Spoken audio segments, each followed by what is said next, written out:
బాలాజీ గారికి అదేవిధంగా ఈ వేదిక మీద ఉన్న ప్రతి ఒక్కరికి ఈ సందర్భంగా అభినందనలు తెలుపుతూ, కొత్తల ఆనందరావు గారు అంటే అందరికీ ఆయన ఉద్యోగం నుంచి వచ్చిన తర్వాత, ఉద్యోగంలో సేవలు చేసిన తర్వాత మాత్రమే తెలుసు. ఆయనతో మాకు 3 తరాల అనుబంధం ఉంది. మా నాన్నగారు, వాళ్ళ నాన్నగారు ఫ్రెండ్. వాళ్ళ నాన్నగారు ఈయన చదువుకునేటప్పుడే ఆయన భవిష్యత్తును ఊహించి ఆయన గురించి పుత్రోత్సాహంతో మా నాన్నగారితో మాట్లాడుతూ చెప్తున్నవారు. చదువుకునేటప్పుడే పొంగిపోయేవారు. ఆయన చదివేటప్పుడే ఆ స్కూల్లో ఆయన చేసి ఆయన ప్రతిభా పాఠవాల గురించి తండ్రి మా నాన్నగారితో చెప్పి చాలా చాలా సంతోషపడుతుండేవారు. తర్వాత ఆయనతో మేము ఉద్యోగం చేసినప్పుడు ఆయన ఆదర్శంగా తీసుకుని పనిచేయాలని ప్రయత్నించడం, మేము విఫలం చెందాం, ఆయన సఫలం చెందారు. ఆయన రాష్ట్రపతి అవార్డు దాకా వెళ్ళారు. ఇప్పుడు క్రికెట్లో సచిన్ టెండూల్కర్, కోహ్లీ, వాళ్ళు కొత్తగా వచ్చిన వాళ్ళు అందరూ సాధించిన రికార్డులు వంటి వెళ్ళి ఉపాధ్యాయ వృత్తిలో ఆనందరావు గారు 10 సంవత్సరాల క్రితమే కొట్టేసి ఇంకా అలా స్టాగ్నెట్ అయిపోయాడు అక్కడ.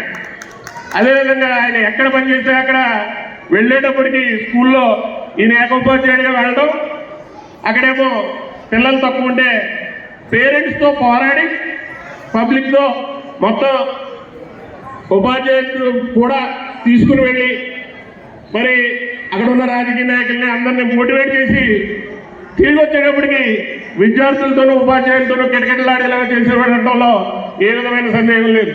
అది 2వ తరం మాది. ఈయన ఇంటి పేరులో కత్తుంది కానీ కళాన్ని వాడి ప్రపంచాన్ని జయించాడని చెప్పొచ్చు. ఇక 3వ తరం వాళ్ళ అబ్బాయి అమ్మాయి వైద్య వృత్తిలో ఉన్నారు. వాళ్ళు మా పిల్లలకి అంటే మా తమ్ముడు పిల్లలకి వాళ్ళకి వైద్యం చేస్తున్నారు.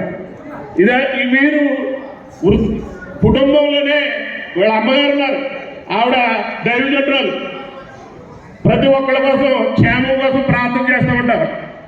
వీరి వంశంలోనే ఈ విధమైన ప్రతిభా పాఠవాలు ఉన్నాయని తెలియజేస్తూ ఆనందరావు గారికి ఆ భగవంతుడు ఆయురారోగ్య ఐశ్వర్యాలు అన్ని ప్రసాదించాలని మనసారా కోరుకుంటూ ఇచ్చిన సమయానికే నేను ముగిస్తున్నానని తెలియజేసుకుంటూ ముగిస్తున్నాను.